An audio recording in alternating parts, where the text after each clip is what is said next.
할렐루야. 오늘은 인간의 가치에 대해서 말씀을 드립니다. 오늘의 나는 무엇 때문에 존재하며 만물의 피조물 중 하나에 불과한 나는 얼마나 소중한 존재인가.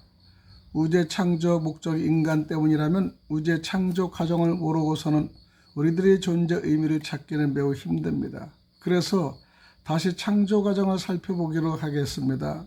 다소 중복되는 느낌이 있어도 그만큼 이것이 중요한 문제이기 때문이죠. 우주 창조에 숨겨진 하나님의 의도와 계획을 안다면 창조자의 최대의 관심사인 인간의 가치가 소중함을 알게 될 것입니다. 빅뱅 이론으로 우주의 시작이 있었음을 말했는데 아무것도 없는 무에서 우연히 우주가 만들어져 그 가운데 인간이 던져졌다고 믿는 사람은 별로 없을 것으로 보입니다.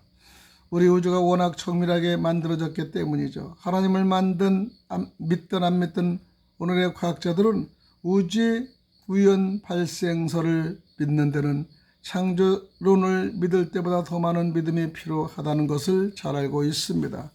그만큼 우주가 정밀하게 설계되었다는 사실을 부정할 수 없는 증거들이 계속 발견되고 있기 때문이죠. 창조론을 전제로 해서 쓰고 있는 이 글은 앞에서도 말했듯이 우주의 인간 창조는 불가분의 관계에 있다는 사실을 얘기합니다. 하나님이 왜 우주를 창조하셨는지 그 이유를 모른다면 인간의 존재의 미를 이해할 수는 없습니다. 하나님이 어쩌다가 우주를 만들고 인간을 창조한 것은 아닙니다. 스스로 존재하는 하나님이 인간을 만들지 않고도 얼마든지 홀로 계실 수 있었지만은 무슨 이유에서인지 영원히 함께 살 인간을 만들고 싶어 하셨습니다. 자존하시는 하나님이 인간의 필요성 때문에 인간을 만들겠다는 생각을 가졌다고 보기는 어렵습니다. 그렇다고 어떤 호기심 때문에 인간을 만들고 싶어하는 것도 더구나 아니죠. 우리가 하나님께 왜 인간을 창조하셨냐고 묻는다면 하나님이 무엇이라고 대답하실까? 어떤 이유가 있어서 만든 것도 아니고 그냥 창조하고 싶어서 만들었다고 하셔도 우리로서는 더 이상 따지고 물을 수는 없는 것이죠. 이것은 지정무상이신 절대자의 주권에 속한 문제이기 때문입니다. 중요한 사실은 일단 하나님이 인간을 만들겠다는 강력한 의지를 가졌다는 점이죠. 하나님은 전지전능하신 분이시기 때문에 아무것도 없는 무의 상태에서 말 한마디로 사람이야 생겨라 말해도 사람이 생길 수 있었을 것입니다. 그러나 아무것도 없는 무의 상태에서 사람이 존재할 수 없기 때문에 하나님은 인간의 삶에 필요한 시간, 공간, 물질을 만들어야만 했습니다. 이것이 우주를 창조하게 된 동기가 아닐까요? 그러니까 우연히 우주를 만들고 보니 사람이 있어야겠게 인간을 만든 것이 아니라 사람을 만들어도 그 사람의 존재할 기반을 만들 필요성 때문에 우주를 창조하기로 한 것입니다. 인간의 구성 요소가 우주 먼지라는 것은 선우주 창조의 필요성을 말해주고 있습니다. 그래서 인간의 구성 요소의 우주가 먼저라는 것을 알 수 있는 거예요. 인간을 창조하겠다고 결심하신 하나님은 치밀한 계획을 세우십니다. 인간에게 시간이 필요하고 발을 딛고 살 공간이 있어야 하고 여러 가지 물질을 갖춘 생태권이 필요한 것입니다. 사람을 만들어 영원히 함께 살겠다는 마음을 굳힌 후로는 하나님의 마음에는 한시도 인간에 대한 생각이 떠나지 않았을 것입니다. 그러다 보니 인간에 대한 그림이 깊어졌고 자기 형상을 닮은 사람을 만들어야겠다는 생각을 하게 되었던 것이죠. 하나님은 알파 오메가요, 시작과 끝이기 때문에 창조 과정의 시작과 끝, 시간 역사의 시작과 끝, 인간 역사의 시작과 끝뿐 아니라 인간의 운명 전체도 다 알고 계시죠. 그래서 창조 역사 전반의 거대한 프로젝트에 대한 청사진을 이미 만들어 놓고 작업을 시작합니다. 하나님은 영원하신 분이시기에 없는 시간을 만들고도 시간에 구애받지 않으셨습니다. 138억 년 전에 우주를 창조해 놓고도 100억 년 전 가까이 지나서 인간을 만드셨다는 것이죠. 우주를 만들어도 인간이 살 생태권이 형성되기까지는 장관 세월이 필요했습니다. 인간에 대한 그리움과 사랑은 날로 강렬했지만은 아무리 급해도 창조 과정을 무시하지는 않으셨던 것이죠. 인간의 구성 요소인 먼지 하나를 만드는데 138억 광년의 우주가 필요했던 것입니다.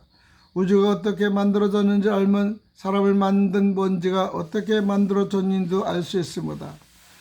대초의 진공 에너지를 가진 마이크로 우주가 양자론적 요동에 의해 무에서 탄생하고 그 직후 진공 상태를 가진 에너지, 그 말씀 에너지에 의해 인플레이션이 일어나고 급격한 팽창이 시작되면서 우주 탄생 10⁻34제곱초에 해방된 열 에너지에 의해 우주는 고온 고밀도의 빛 가운데 빛 에너지가 가득한 불덩어리 상태의 빅뱅이 됩니다. 그리고 우주는 팽창을 계속하여 오늘의 우주가 되었던 것이죠. 1965년 미국의 펜지아스의 윌슨의 일정한 방향 중에서 오는 전파인 우주 배경 복사를 발견했고 1989년의 11월에는 우주 배경 복사 관측용 인공위성 코베가 빅뱅의 흔적인 우주 배경 복사의 요동을 발견함으로써 빅뱅 우주론은 오늘날 우주의 표준 모델이 되었습니다. 우주의 이런 과정이 진행되고 있을 때도 하나님의 관심은 오직 인간에게 있었습니다. 우주를 만드는 것이 목적이 아니라 인간을 만드는 것이 목적이기 때문이죠. 시간, 물질, 공간이 만들어졌다고 해도 사람이 살 수 있는 생태권이 만들어지기까지는 많은 시간이 필요했습니다. 대폭발 후에 빠르게 팽창해가는 우주의 팽창 속도를 정확하게 조정하지 않으면 인간이 살 땅을 만들 수가 없었던 것이죠. 자신의 말씀 에너지로 우주를 창조하신 예수 그리스도는 우주 창조의 순간에 100% 정확하게 우주의 팽창 속도를 결정합니다. 팽창이 지나치게 빠르면 은하나 별이 태어나지 않고 팽창이 지나치게 느리면 수명이 짧은 우주가 되어 버립니다. 우주의 팽창은 우주의 밀도와 연관이 있기 때문이죠.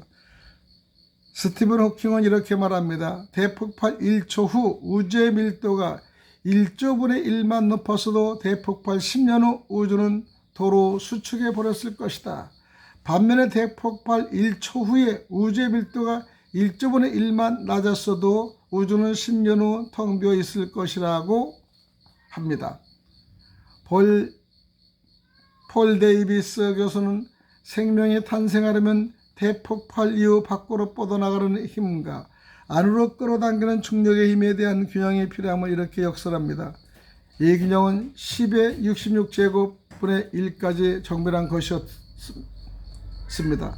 달리 말해서 최초의 폭발력이 10의 60제곱분의 1만큼 달라졌어도 우주는 오늘날과 같은 모습이 아니라는 얘기다.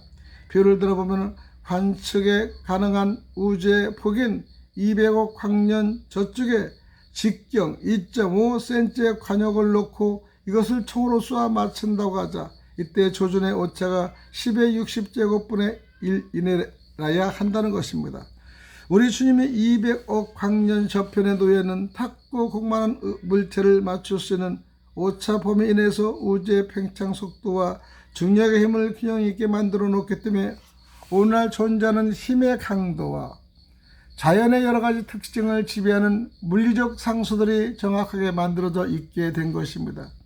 별이 만들어지면 먼저 중력이 가스 구름을 끌어모아 압축합니다. 그 과정에서 가스 덩어리는 뜨거워지고 일정 온도에 도달하면 핵 융합이 시작됩니다.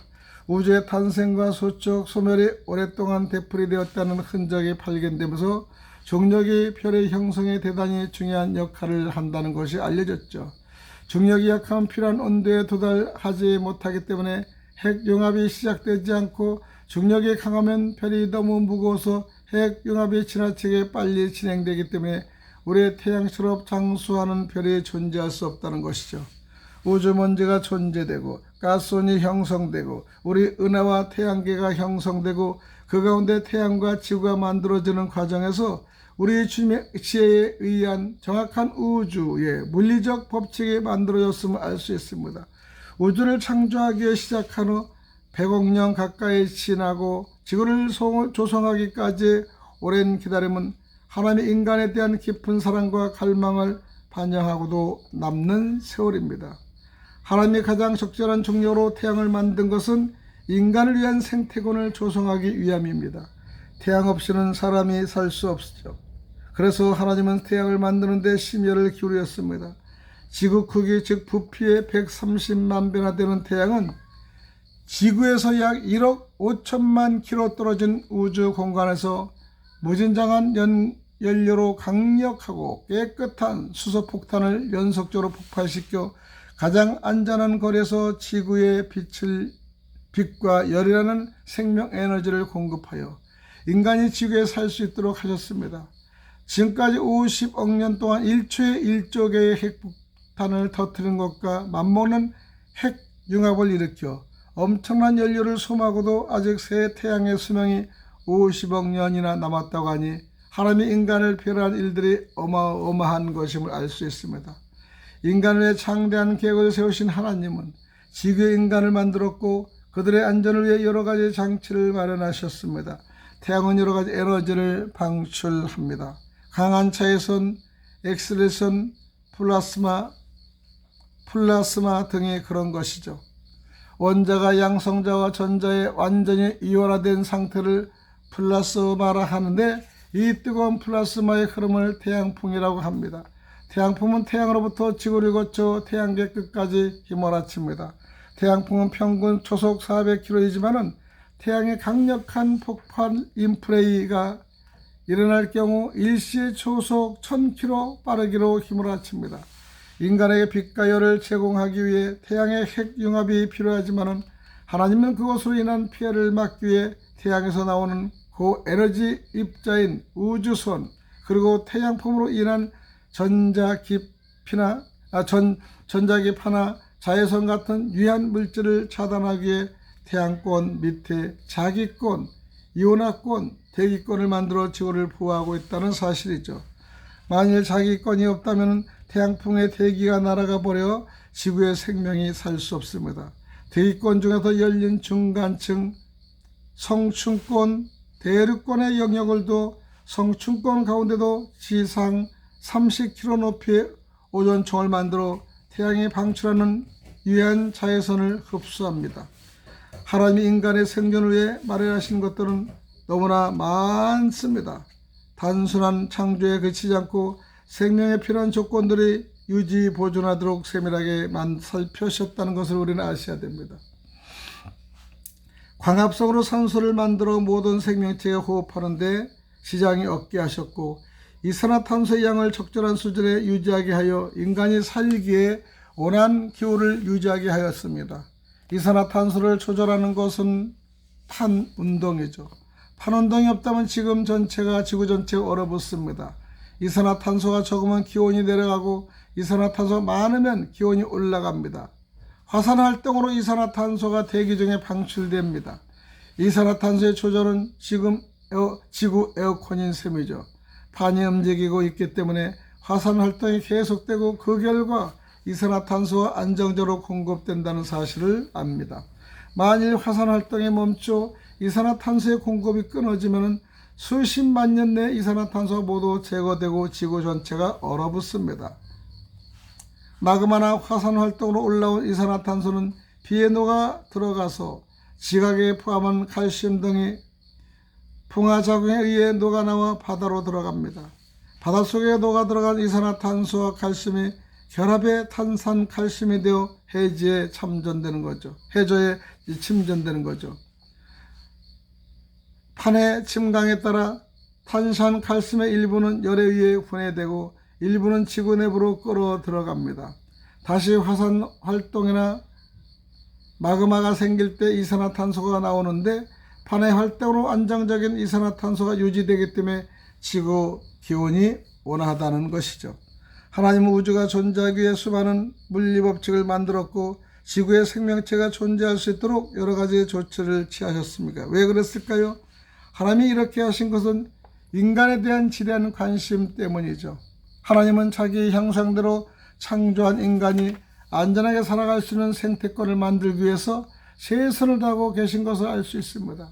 이뿐만 아니라 지구자기장, 지각의 두께와 바다의 깊이, 지구의 회전 속도, 지구의 질량, 태양과의 거리, 달의 필요성과 달과의 거리, 대기 압력과 중력 등 기막힌 설계에 의해 지구인의 생명을 완벽하게 보호하고 계십니다.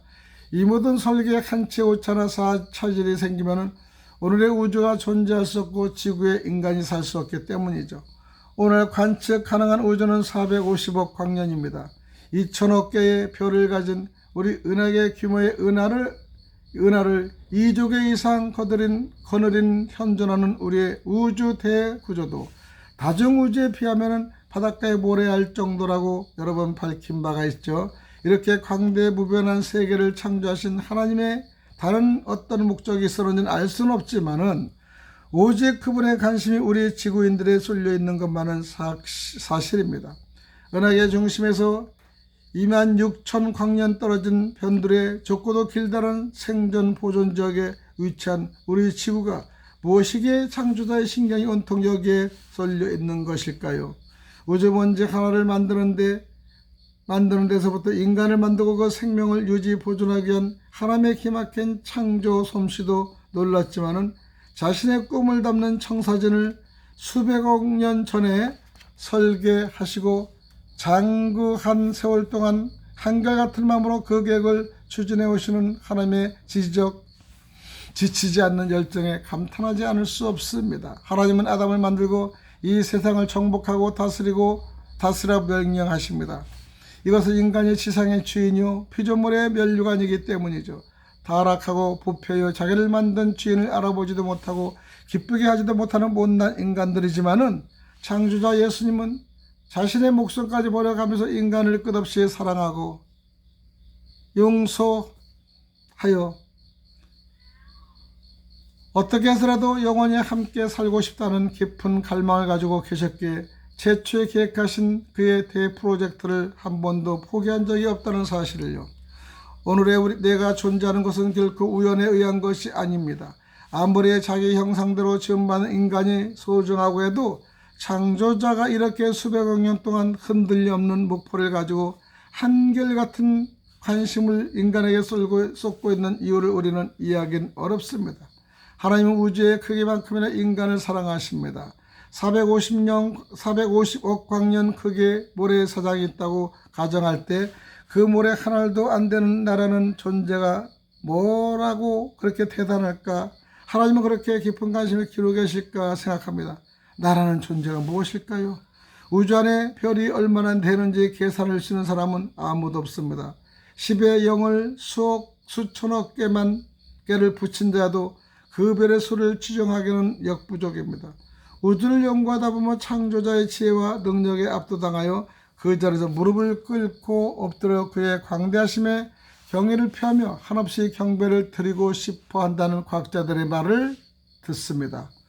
그처럼 어마어마한 세계를 만드신 창조자가 나 한 사람에게 갖는 관심을 생각하면 인간의 가치는 하나님의 광대하신 만큼 크고 별의 수만큼 지대하다고 생각합니다. 이것은 우주 창조의 가장 경이적인 일이며 천군 천사도 흠말 만큼 감탄한 일이 아니겠습니까?